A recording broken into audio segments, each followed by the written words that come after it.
Vamos pro... Eu queria perguntar só uma coisa. O Corinthians vai ser campeão.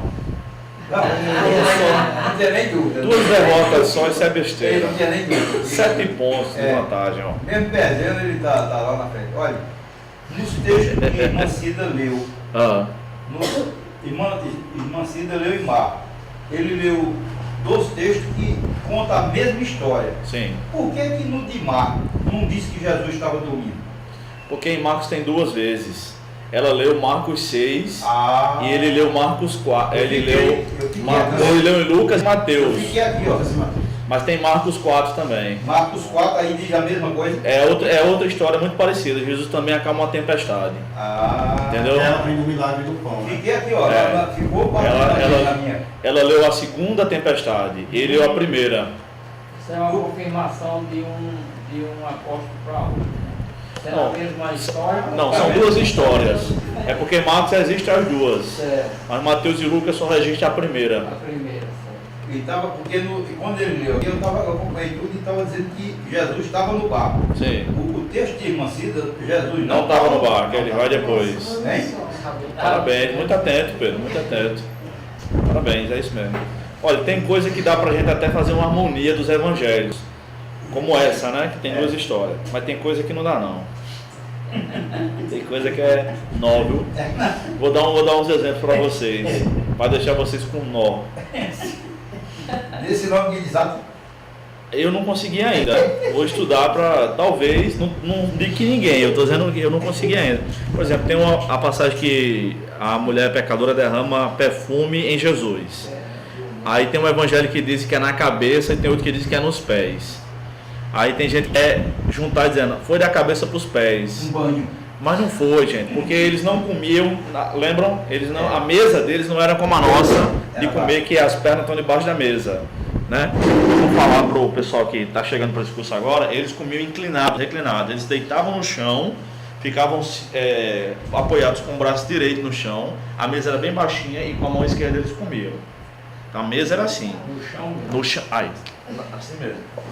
A mesa era redonda, os pés ficavam para fora da mesa, por isso que a mulher chegou e teve acesso aos pés. Tá? Então, ou foi na cabeça ou foi nos pés, mas tem um evangelho que diz que foi na cabeça, outro diz que foi nos pés. E agora? Não faço a menor ideia.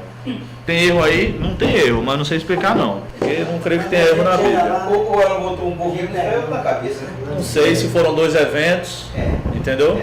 Como é, irmão? Quando a gente chegar lá, a gente vai.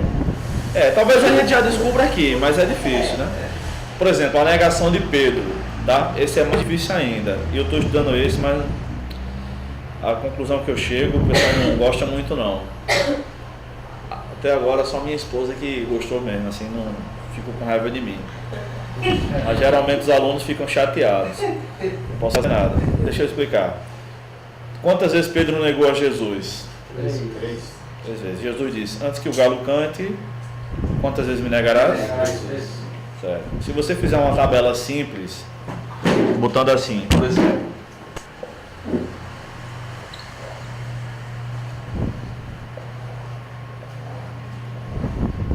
claro, aqui maior, né? Aqui você bota aqui as passagens de Mateus, de Marcos, de Lucas e de João, tá? E aí você vai primeira, segunda e terceira negação. Vocês podem fazer isso, né? E aí bota aqui, a quem, né? Quem Jesus negou, tá? Aí você vai lá, lê o texto de Mateus, aí diz, a primeira vez foi para uma criada. A segunda está dividida errado, tá? Mas a segunda veio para outra criada. E a terceira para os que estavam ali. Aí Marcos diz assim, eu posso estar me atrapalhando aqui na ordem dos evangelhos, tá? Vai entender. Mas é um exemplo. Aí Marcos diz assim, beleza, dá quanto aqui? Dá 3, tá? Aí aqui diz que foi uma criada, diz que foi para a mesma criada e diz que foi para os que estavam ali. Aí Lucas diz que foi para uma criada, diz que foi para um homem e vocês estavam ali. 3. Aí João não lembra, tá? João não lembra. Ok, aí o pessoal diz assim, não, mas foi 3 porque Jesus disse que foi 3. Não é assim que se estuda a Bíblia, não. Não é negando o que o texto diz, não, que se estuda a Bíblia. É analisando as evidências, e se a gente não conseguir resolver, diz aquela frase que se é grego, latim ou hebraico, eu não sei. Mas não é dizendo, isso aqui para mim não vale. Nem o texto, como é que não vale? Entendeu? Aí o cara diz, não, é porque é o mesmo evento visto de outros lugares. Não. Homem é homem, mulher é mulher, meu amigo. Aqui diz que foi um homem, a segunda negação. Não tem como. Aqui diz que foi para outra criada, a segunda negação. E aqui diz que foi para a mesma. E aqui diz que foi para o homem. Não é o mesmo evento visto de outra forma, não. Tá? Então, em cada evangelho, Pedro nega 3 vezes. Isso é fato. Você lê Mateus 3 vezes, Marcos 3, Lucas 3, João 3. Ô professor, negar e trair a mesma palavra ou não? Não, nesse caso aqui não vai fazer diferença. É negar que conhece mesmo. Né? É negar que conhece. Então em cada evangelho dá 3 vezes, tá? E só que se você tentar fazer uma harmonia, não dá só 3 vezes. Nos meus cálculos já pelo menos 8 vezes. Isso se a gente disser que essa criada aqui é a mesma aqui. E quem garante que é? Se não diz o nome dela. É porque a gente já quer que seja. Pode ser criada. Mas pode ser. Pode ser. Então dá entre 8 e 12 negações de Pedro. Em cada evangelho dá quantos? Dá 3. Como é que resolve isso? Aquele teólogo lá de Taperoá chamado Chicó diria o seguinte, não sei, só sei que foi assim. Então tem que dizer que é nó. Como é que resolve isso? A Bíblia está errada? Não, mas eu não sei explicar. Não creio que haja nenhum tipo de erro na Bíblia, gente, tá? Mas, nem nas palavras de Jesus, enfim. Mas eu não sei explicar, não. Então tem coisa que é nó mesmo, realmente. Tá bom? Vamos para o intervalo? Então tem gente querendo explicar sem saber. Com certeza. Aí mente. Porque eu passo esse exercício, geralmente. Não, tá certo. Quando a gente tá. Porque eu entendi aí, né? Que realmente, se olhar por Não tem como não ser só 3. Aí eu digo assim, eu passo o exercício para casa, eu nem quero que o cara faça em casa. Eu digo, leia o texto, faça essa tabela, aí explico mais. Traga, e aí eu digo assim, quantas vezes Pedro negou Jesus? Aí o cara vai dizer, por que você chegou a essa conclusão? Aí o cara vê os dados, aí diz, foram 3. Por quê? Porque Jesus disse que foi 3. Meu filho, você não sabe contar? Não dá só 3. Aqui é um homem, aqui é uma mulher. Não tem como ser só 3. Só se ele quiser colocar, né? Eu digo, não, mas foi Jesus que disse. Ele fala, sim, meu amigo, eu sei o que Jesus disse. Conte, dá quantos? O senhor está dizendo que tem erro na Bíblia. Pelo amor de Deus. Professor, tá dizendo. Ô professor, Jesus não escreveu nada, né? Escreveu só em João 8, né? Ali no chão. Nem sabe o que foi. Não, mas o texto não erra, porque foi inspirado por Deus, né? Não tem erro. Agora, tem coisa que a gente não sabe explicar, né? Por exemplo, vou dar só mais uma informação. Nesse mesmo episódio aqui, Jesus disse que Pedro ia negá-lo antes que acontecesse o quê? O galo cantava. Só que acontece que tem um detalhe muito interessante. Tem uns escritos dos judeus, não está na Bíblia, não está no Novo Testamento, mas tem uns escritos dos judeus que mostram que a galinha, galo, né? Os animais que ciscam, né? São animais proibidos na casa dos judeus. Esse episódio acontece em Jerusalém, na casa do sumo sacerdote, que é a autoridade religiosa, é o papa do judaísmo, vamos dizer assim, tá? Então, se tivesse um galo ou uma criação de galo, um galinheiro em Jerusalém, algo que não deveria ter, o último lugar para ter era onde? Na casa do sumo sacerdote. Que tipo de galo é esse? Olhando as escrituras, o contexto da época, há registros, tá? Importante isso aí. É interessante demais. Rapaz, quando eu li isso no livro, eu disse, eu estava em casa, eu lembro, o que eu vou dizer agora, eu li e disse, eu não acredito. Quer vir ouvir isso aqui? Eu li para ela, ela disse, eu não acredito, a vida toda eu pensava que era um galo. Aí, galo é como eles chamavam o toque da trombeta. Havia vigílias de guardas de 3 em 3 horas. Marcos é o texto que diz o nome de cada vigília, tá? Interessante, viu? É de noite, de 3 em 3 horas. Então eles tocavam a trombeta, e trombeta é alto, né? Aqueles instrumentos de metal tocam som muito alto. A cada 3 horas eles tocavam, e tinha o nome da vigília. Eu não ouvi ninguém falar isso.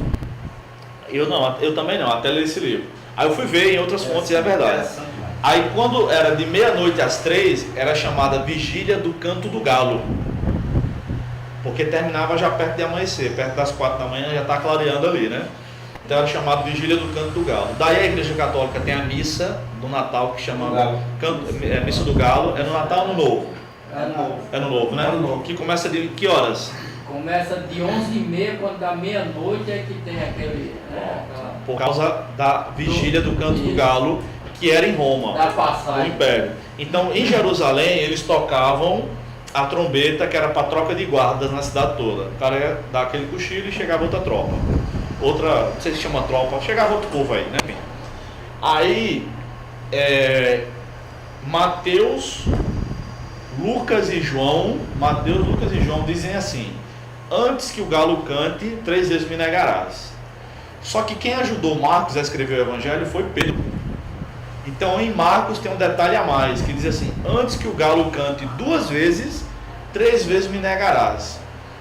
E a história diz que quando Jerusalém estava muito cheia, e era Páscoa, Jerusalém estava apinhada de gente, tocava 2 vezes as trombetas. Então por isso que Pedro diz: o galo vai tocar 2 vezes, que a trombeta toca 2 vezes. Então o canto do galo não é um galo cocoricando, é o toque da trombeta. Porque o galo canta a qualquer hora. Pois é, rapaz. Pedro tem um detalhe que Deus tem. Pois é, o galo canta a qualquer hora. Rapaz, sinceramente, alguém já tem ouvido isso aqui? Não, eu não. Eu li isso recentemente, tem um ano e pouco que eu li. Eu disse: eu não acredito, meu Deus, até hoje eu pensava que. Tá vendo como a gente precisa? É vivendo e aprendendo, né? Vamos pro intervalo, né, Cida? Todo mundo pensa que é um galo mesmo. Pois é. Foi de vista, Mas tem Daqui a... Mas antes o galo canta 3 vezes, mas tem como é que se diz? Tem a verdade disso aí, pelo seguinte, porque o cara ia tocar a trombeta antes que o galo cantasse, né? mas não tinha galo ali. O galo era a trombeta. Mas como você explicou, O né? galo era a trombeta. Não tinha um galo, mas o horário do galo cantar, que hora é? É qualquer hora. Não, mas a primeira galo Ô Bruno, lá não tem galo porque que tem criador de galo. Era impuro. Os animais que ciscam são impuros dos judeus. E bata fendada. Levítico 11 fala, mas lá não fala da galinha, mas tem outros escritos que falam. Vamos lá para o intervalo, gente?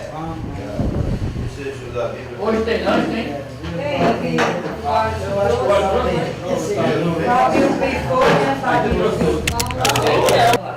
Vamos dar uma olhadinha na estrutura do sermão, ou vocês querem dar uma olhadinha nessa questão da negação de Pedro?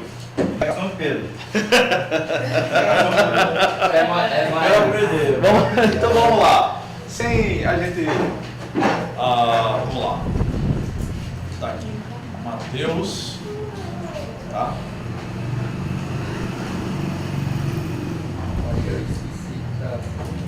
Vamos lá. A gente olha rapidinho aqui e vai para a estrutura do sermão. Abram aí em Mateus, no texto onde Pedro nega. Aqui no finalzinho, Mateus 26, 69. 26. 69.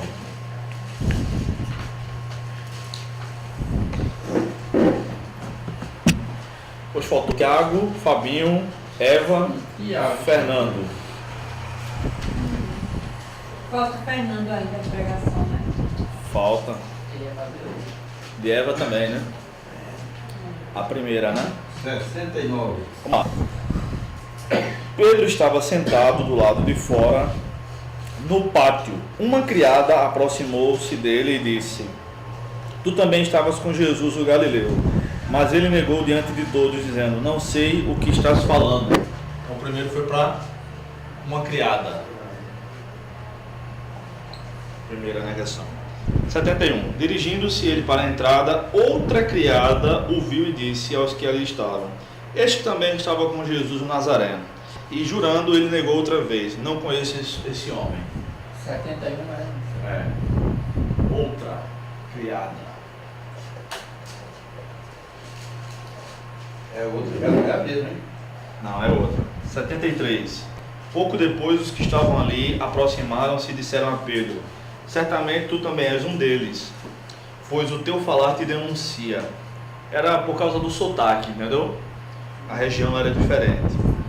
Como a gente sabe, quando tem alguém do Ceará, que a gente sabe, né? No livro de Atos, quando eles estão no Espírito Santo, esse Espírito Santo, eu pensei, e esses homens são São galileus. galileus? É. Porque o sotaque. É o sotaque. É de Matuto, eu tô dando É uma diferente relação. de outra região. Aí tem essa questão. ideia também. Isso.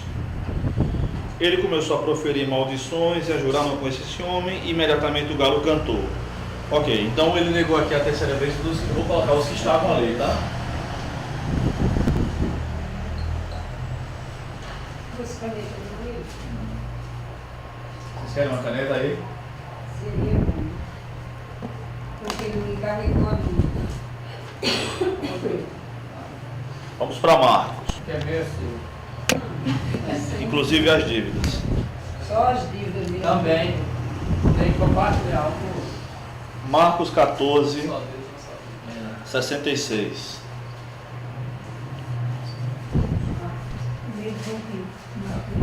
Mateus 69, 30 e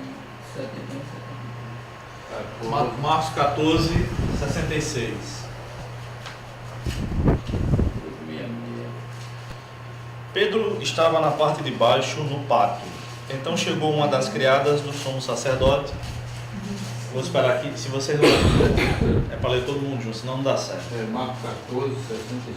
Pode ler. 14 e 66. Eu estou só notando. Pedro estava na parte de baixo, no pátio. Então chegou uma das criadas do sumo sacerdote. Quando ela viu Pedro, que ali se aquecia, né, era inverno, ou estava frio, sei lá, fixou nele o olhar e disse: tu também estavas com Jesus o Nazareno. Mas ele negou, dizendo: não sei nem compreendo o que dizes. E saiu para o alpendre. Então negou para uma criada. É isso? É isso. Você não me deixe mentir, viu? Sozinho.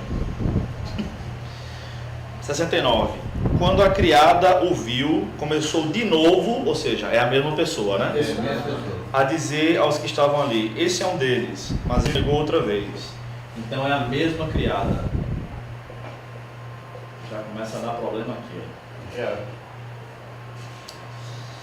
Ainda no 70, e pouco depois os que estavam ali, os que ali estavam, disseram novamente a Pedro: certamente tu és um deles, pois também és galileu. Ele, porém, começou a proferir maldições, tal. A terceira, por os que estavam ali.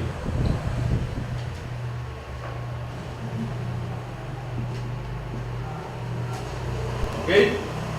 Ok. Vamos para Lucas.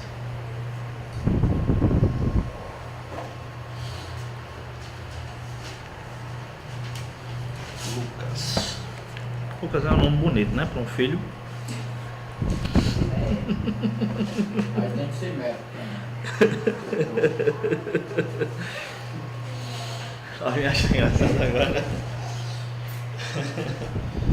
Lucas 22, 54. 22, 54.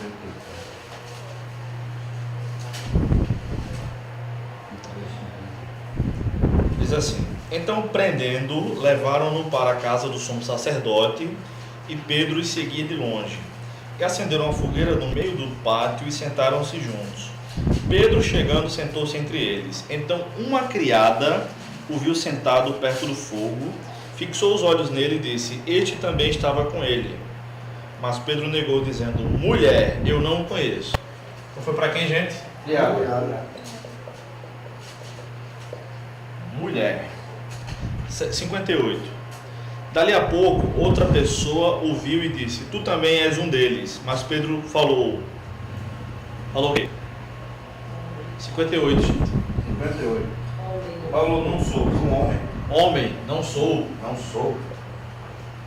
Então é um homem. Eita, meu. Piorando aqui o negócio. 59. E tendo passado quase uma hora, outro afirmou: é claro que este também estava com ele, pois é Galileu. Outro homem. Mas Pedro respondeu: homem, não sei o que estás dizendo. Imediatamente, enquanto ele ainda falava, o galo cantou. Outro homem. Muito interessante isso. Vamos lá. João. O texto de João está partido. Aí a gente emenda aqui.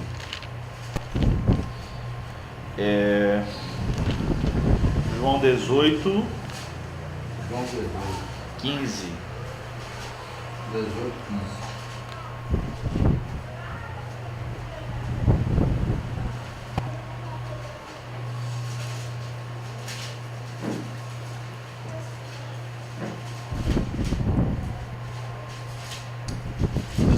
Vamos lá? Simão Pedro e outro discípulo seguiam Jesus. Este discípulo era conhecido do sumo sacerdote, uma informação que a gente não tinha ainda, né? E por isso entrou com Jesus no pátio do sumo sacerdote. Mas Pedro ficou à porta, do lado de fora.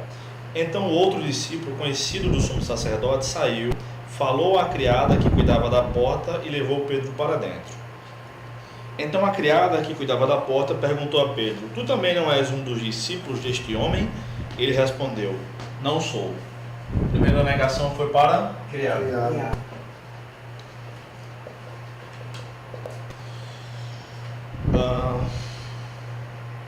18, né?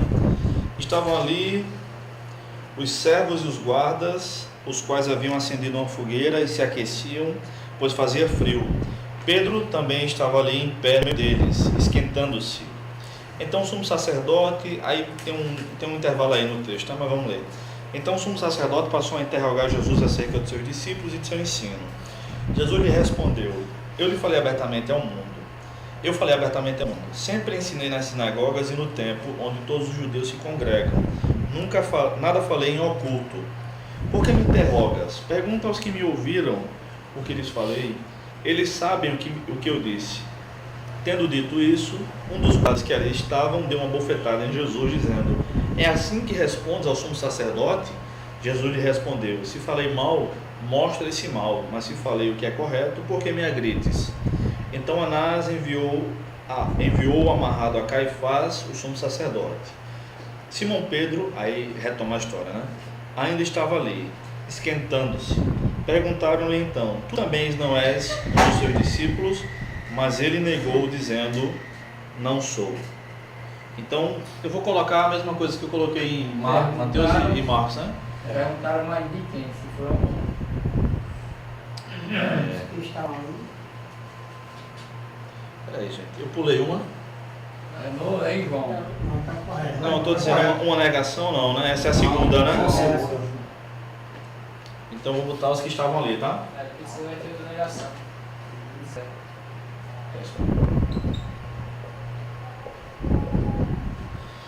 Ok. Verso 26. Um dos servos do sumo sacerdote, parente daquele a quem Pedro cortara a orelha, então eles conhecia bem, né? Pedro, parente de Malco, disse: acaso não te vi com ele no jardim? Pedro negou. Esse ele negou com força, né? Vamos dizer assim. Pedro negou outra vez. Imediatamente um galo cantou. Então foi para um homem aqui. Encerramos. Então esse é o quadro das negações de Jesus, de Pedro a Jesus, sobre Jesus, né? A primeira negação, unanimamente, é sempre por uma criada. Vamos dizer que foi a mesma, embora a gente não tenha certeza, porque não tem o nome dela, né? Vamos dizer que foi a mesma. Nem tem uma foto. Nem o quê? Uma foto. Ainda bem. A segunda é difícil, já complica aqui, porque a segunda vez Mateus disse que foi para outra criada, Marcos disse que foi para a mesma, Lucas disse que foi para um homem e João disse que foi para um grupo que estava ali. Então aqui já dá uma negação, vamos lá, 1, 2, 3, 4, 5. A terceira aqui confere e aqui é diferente, aqui é para um homem. E aqui também, então já temos 1, 2, 3, 4, 5, 6, 7 ou 8, né? Negações no mínimo. Mas a gente combinou que aqui talvez fosse seja a mesma, né? A primeira negação tenha sido a mesma mulher. Mas quem garante que eles estão falando da mesma pessoa? A gente está supondo, né? Então só há uma aparente harmonia na primeira negação, gente. Na segunda e na terceira não há harmonia, tá bom? Então é um exercício bem difícil de resolver. Era para ter dito aquelas mulheres, né? Algumas mulheres que estavam ali. Isso é uma coisa que fez aqui, terceiro. Só para não dizer que era a mesma criada. Poderia dizer ter dito as mulheres que estavam ali. Algumas mulheres que estavam ali. Poderia ser. Pois é. Aí tá impossível unir esses textos. É A impossível. pregação pregar individual. É um de cada vez. O cara acertar um texto desse. As traduções. Não, tá tudo certo. Não é uma questão de tradução não, tá tudo correto a tradução. É de muita negação. Foi criado um livro logo nos primeiros séculos chamado Diatessaron. Diatessaron, que é a primeira tentativa de harmonia dos evangelhos, fazer uma harmonia completa dos evangelhos. Nunca conseguiram. Até hoje, faz 21 séculos, nunca conseguiram harmonizar os Quem evangelhos. foi que tentou fazer isso? Os cristãos dos primeiros séculos. Nunca Os conseguiram. romanos foi? Não, cristãos. Cristãos. Até hoje a gente não consegue organizar isso aí. Nunca vai conseguir, eu acho. Totalmente não. Esse é só um exemplo, viu, gente? Tem mais, ó. Tem O mais. significado dessa palavra. Não sei, cara. Não sei. Foi o nome que deram, mas eu não sei o que significa. Isso não é grego? Hã? Isso não é grego. É de origem grega. Mas eu não sei o que significa nada. Agora deixa eu perguntar uma coisa que talvez não tem nada a ver com a nossa aula aqui, mas o professor talvez você venha saber. Por que a igreja católica não quer que o padre não case? Aí eles nunca vão dizer o real motivo, né? Mas com certeza é uma questão financeira, né? Patrimônio. É. Porque o cara vai se divorciar, vai ter filho e tal. E a igreja vai perder o seu poder, né? Aqui é uma igreja só. Eu Hã? vi relatos que é o seguinte, na época do Império Romano, da fortaleza, que era não, que é, né? Ó. Então eles deixavam, naquela época deixavam muita criança chamavam na porta redonda, né? Eles abandonavam na porta da igreja, nos mosteiros. Aí dali eles criavam aquelas crianças e para formar padre. Sim. Porque não tinha, era como indigente e tal. E então eles não iam ter, não tinha alguém para reclamar a herança, né? E daí pronto, até hoje. Sempre E é. o padre, mesmo tendo família, mas ele, tudo que eles têm é da igreja. Eles Isso. não podem. Casa, carro, o que eles têm é tudo da igreja, não tem nada da igreja. Mas o que eles ganham do salário dele, o carro que ele ganha? Vou perguntar a você, Pedro. Que... Padre todo ele é rico. Não tem padre. Testemunha viva. Estou falando sério. Ele é irmão de padre, ele é irmão de padre. Todo ele é rico, milionário. Eu trabalhei Tá medonho. Carro novo importado da melhor qualidade. Pera aí, Pedro, pera aí. De churrasco todo fim de ano. Às vezes, Para fim de semana eu estou falando sério. Mas assim, no caso, quando morre, fica alguma coisa, vai deixar nada para Não, família. paróquia fica. Para a paróquia, aquele povo que auxilia ele, vão se beneficiar. Sim, mas é isso que eu estou dizendo. É. A família mesmo não fica com nada dele. Não, Nada. família não. Tudo pra Gente. não nada. Vamos ver aqui na apostila na página 11, por favor. Olha, Nico ligeiro. Quando era criança eu cogitei ser padre. Ainda fosse pelo.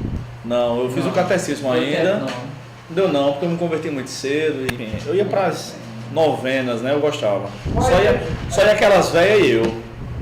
A igreja evangélica que o pastor recebe uma oferta de 30 mil. Mostra, mãe. É muito difícil. Universal. É muito difícil. Só fala universal. Recebe mais. 30 mil. A lista da restauração. Cida Malafaia recebeu 100 mil. 100 mil e ainda disse que. Mas não foi da igreja, não. Não? Foi da igreja não. Foi do empresário. Foi de empresário. Gente, vamos ver agora um pouco sobre a estrutura do sermão, tá? Veja só. Eu coloquei aqui algumas formas de estruturar um sermão, tá?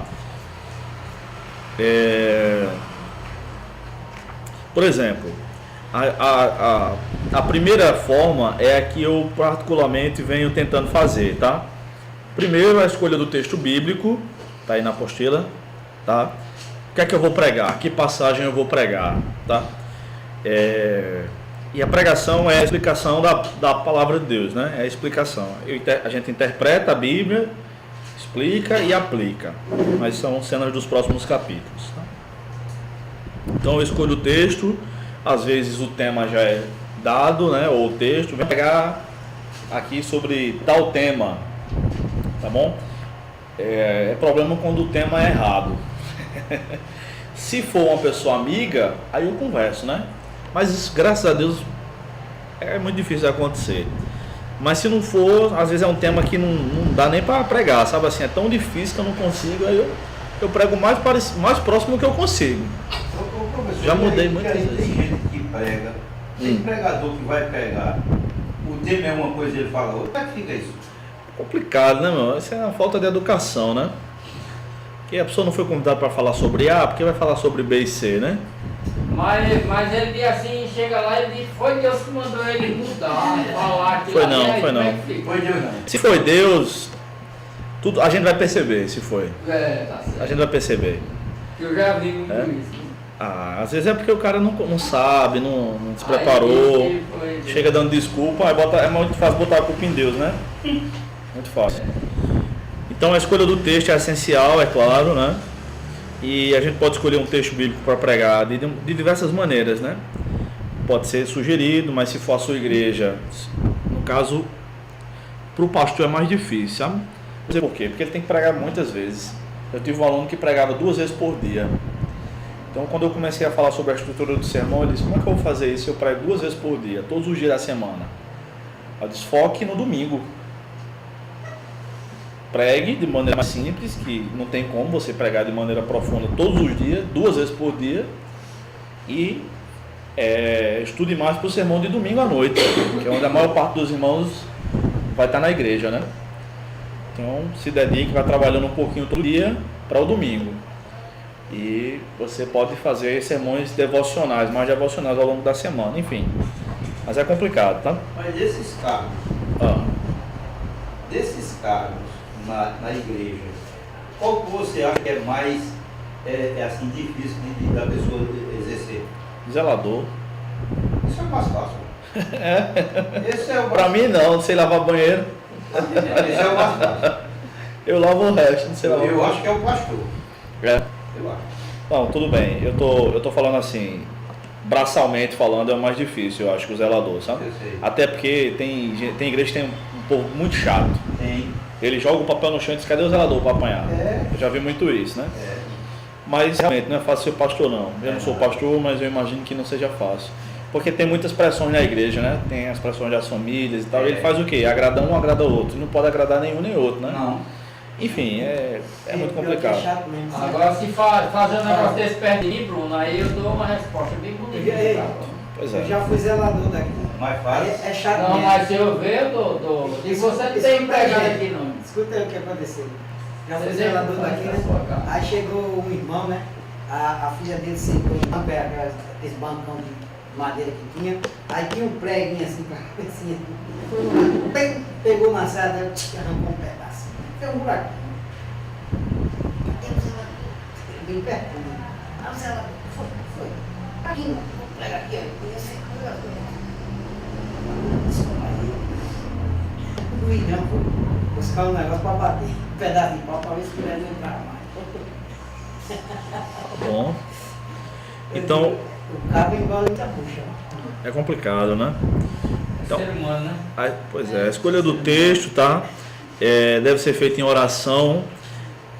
Depois do texto escolhido, a divisão do texto, tá? A gente não vai para o texto com o nosso tema. Escolhi esse texto aqui, eu vou falar sobre tal tema nesse texto aqui. Não, se o texto não fala sobre aquilo, ninguém pode fazer isso, né? E colocar nossas palavras no texto. É o texto que vai dizer qual é o tema, e não a gente, tá? Então a gente precisa dividir o texto, esmiuçar, tá? Quando a Bíblia diz assim no Novo Testamento, que nós devemos nos apresentar como obreiro que maneja bem a palavra da verdade, é muito interessante aquela palavra maneja, que geralmente a gente pensa que maneja é quem acha ligeiro o texto. Não tem nada a ver, porque o livro naquela época não era assim, com dorso, com lombada. O livro era um rolo, né, horizontal, era algo assim. Então não tem nada a ver com... E não tinha nem um rolo que fosse a Bíblia toda, que era muito grande, né? Papel muito grosso. Então não tem nada a ver com achar ligeiro o texto, tá? Maneja bem é uma palavra que o Paulo está usando ali dos sacrifícios do Antigo Testamento. Na época, a gente estava falando de abatimento de animais agora há pouco, né? Então, na época do Antigo Testamento, os sacrifícios eram com animais abatidos, né? E havia determinados cortes que os sacerdotes tinham que fazer para os sacrifícios.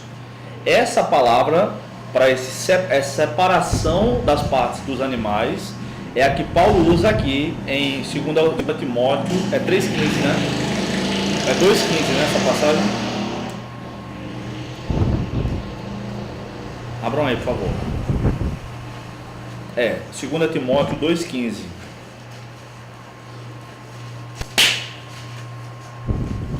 Quem achar, leia, por favor. Procura apresentar-te a Deus aprovado como obreiro que não tem de que se envergonhar e maneja bem a palavra da verdade. Obrigado. Esse maneja bem é corta bem. A ideia é como os sacerdotes do Antigo Testamento cortavam o boi, cortavam o cordeiro, cortavam as rolinhas, tá bom? Para o sacrifício. Então, manejar bem a palavra é cortar bem a palavra. Ou seja, é o que hoje nós chamamos de dividir bem a pregação. Timóteo, que era um pastor, tem que cortar bem a palavra. Ou seja, dividir bem para a pregação. Paulo e João, as pregações deles não tinha nada dentro do Novo Testamento. Era no Velho, eles pregavam no Velho. Eles estavam escrevendo o Novo, né? Não, eles estavam escrevendo. Agora, a pregação deles era dentro do Velho Testamento. Isso. Então veja só, irmãos, nós temos que escolher o texto, dividir bem o texto, e a gente não divide o texto bem com uma leitura apenas do texto. Tem que ler muitas vezes. Quantas vezes? Quantas forem necessárias. E geralmente quantas são necessárias? 40, 50 vezes. A gente lê o texto, o que significa que geralmente não dá para estudar o texto no dia que a gente vai pregar. Não, tem que escolher bem com bastante antecedência. Vocês têm traduções diferentes, todos nós temos várias Bíblias em casa, então coloca as Bíblias na mesa, né? Silêncio. Quem usa mais computador, coloca várias versões na tela e aí vai lendo. Lê com calma uma versão, outra, lê de novo. Tem pregadores que leem 40 vezes a passagem e decoram antes de pregar. Você já viu o Hernandes Dias Lopes pregar? Ele decora a passagem. Já vi várias vezes ele com a Bíblia na mão recitando a passagem inteira, um parágrafo inteiro, 10, 15 versículos, sem olhar, já decorou. E ele decora, e ele é a única pessoa que eu ouvi fazer o que eu vou dizer agora. Que ele prega uma mensagem aqui, se quiser que ele pregue a mesma mensagem, do mesmo jeito, igualzinho ele prega em qualquer lugar. Porque a gente que prega a mesma mensagem varia um pouco, muda um pouco aqui, um pouco ali. Ele não, ele prega exatamente do mesmo jeito, quantas vezes precisar. Rapaz, aquilo ali não é normal não, ele realmente é muito abençoado mesmo, né? É trabalho, né? John Stott. Mas é mente, porque eu posso ler umas 50 vezes, não decoro de jeito nenhum. Mas nós... Então assim, são pessoas assim, que além dele ter realmente é um incrível, excedido, mas tem uma mente tem brilhante. Que a gente, você vê pelos livros dele, né? Pelas coisas que ele fala. Ele tem tremendo. Quase 150 livros escritos. Eu amo ler os livros dele, eu acho muito interessante, porque são muito simples para o nosso entendimento. Então ajuda muito, né? Pois é. É uma mente brilhante, mas é muito trabalho também, entendeu? É muito esforço. Também ele se dedica a isso, né? Eu ouvi mensagens dele de antes de 2003, que foi quando ele foi fazer o doutorado, e são mensagens boas, mas são mensagens inferiores às que ele prega hoje. E aí ele realmente subiu muito, melhorou muito depois do doutorado, tá? Então a gente escolhe o texto, divide o texto. Quando o texto é dividido, a gente percebe agora do que o texto está falando. Essa passagem fala de quê? Esqueçam, abram em qualquer lugar da Bíblia, qualquer lugar. Tem esses títulos aí em negrito, né? Nos Salmos a gente vai ler um salmo e diz assim, abri aqui no Salmo 38, aleatoriamente. Aí tem assim, oração de um pecador arrependido. Não digam que o tema é esse, o tema não é esse. Esses títulos em negrito que a Bíblia colocou, que tem na nossa Bíblia, foram as editoras que botaram. Não é necessariamente o tema do texto.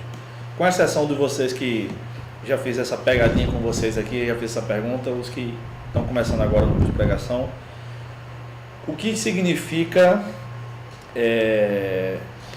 pródigo? O que é que significa pródigo? Vamos lá, sem medo de ser feliz. Do que fala aquela parábola?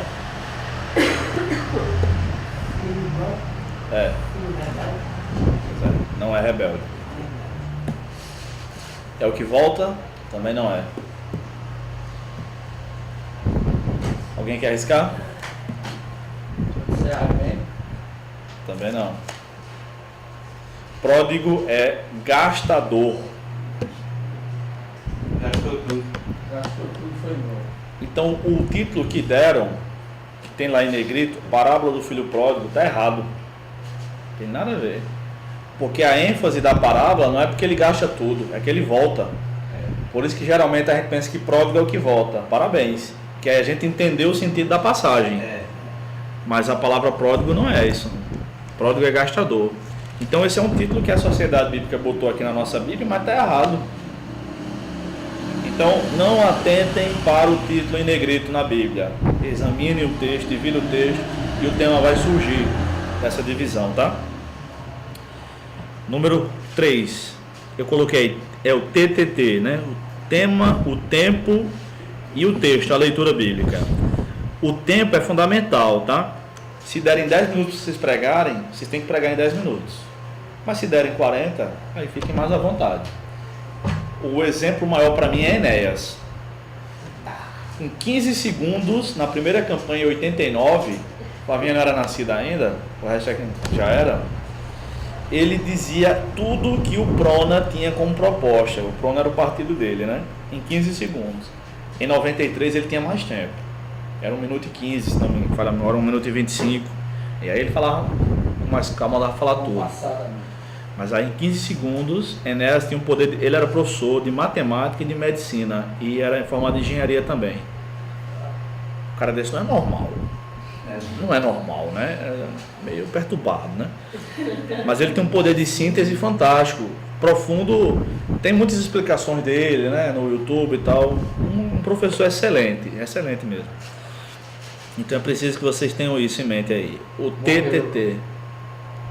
Morreu de câncer, né? E ele podia não professar a fé em Jesus, mas ele tem algumas coisas no YouTube que ele diz o seguinte, que não tem como negar que não existe Deus. Ele pois é. A última campanha dele, que ele foi eleito, dava para eleger 5 governadores na Paraíba. Foi, né? Ele foi um fenômeno, né? Agora, naquela época ele não ia ganhar, não. Talvez hoje em dia ele pudesse ter uma alavancagem melhor, né? Por causa da internet, enfim. Eu tinha algumas ideias que eu gostava dele e outras não. Então vamos lá. Número 4. Então a gente escolheu o texto, dividiu o texto. Nossa, 9 horas já. Vimos o tema, o tempo que a gente programou para pregar. Olha, isso aqui vai dar tempo eu pregar, vai dar tempo, vai faltar tempo, vai sobrar tempo. É preciso que a gente pense isso. E a gente vai aprender direitinho com a prática. Às vezes a gente prepara coisa pra caramba e diz, isso aqui eu vou falar 1h30, meu. Chega lá, fala 15 minutos, e agora? Não é? Outro já tem outro problema, que é de serem prolixos. O pregador não pode ser prolixo. Não pode ser aquela pessoa que você não acompanha o raciocínio dele.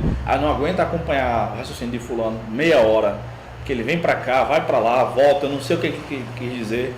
É o chamado sermão espada, né? Chato e comprido. Ou o pregador Pedro Álvares Cabral saiu sem saber para onde ia, não sabe onde esteve e não sabe como voltou. Não dá. O pregador tem que ter uma mente organizada e organizar bem a estrutura. Vejam só, se o sermão não estiver claro na cabeça de vocês, não preguem, porque ninguém vai entender. Se você não entendeu o que você quer transmitir, como é que os outros vão entender? Tá? Então não está claro na minha cabeça. Pregue outro sermão. Tá?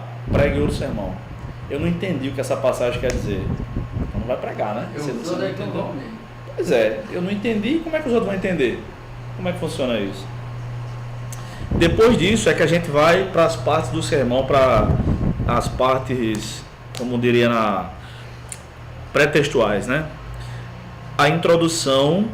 Ora, como é que eu posso começar a falar sobre esse assunto aqui, para prender a atenção dos ouvintes?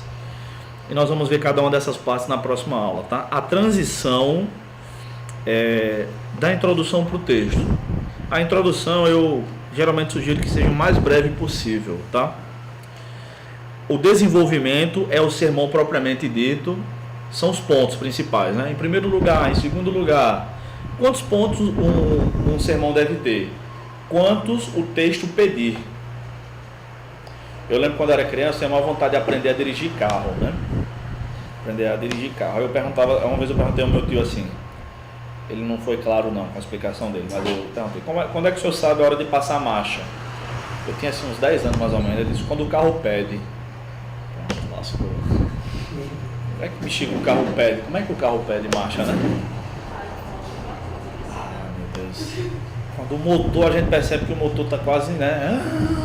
Passa, né? E a gente vai aprendendo que com aceleração, quando está ali por volta de 2.000, 3.000 rotações por minuto, né? Tem que ter ouvido.